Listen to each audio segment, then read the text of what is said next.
A very good evening to one and all. My name is Aisha Ira, and today I am very happy to share my beautiful experience in our nursery class. The first day came to the school, I was very scared. I was holding my mother's hand tightly. Everything was new to me.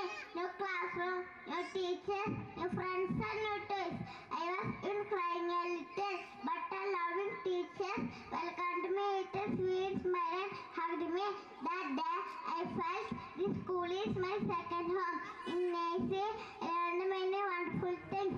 I learned to say good morning, thank you and sorry. I learned ABC, numbers, colors, shapes and beautiful rhymes.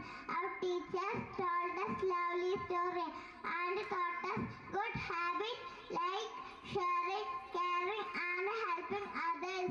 Today, when I look back, I feel very proud of myself.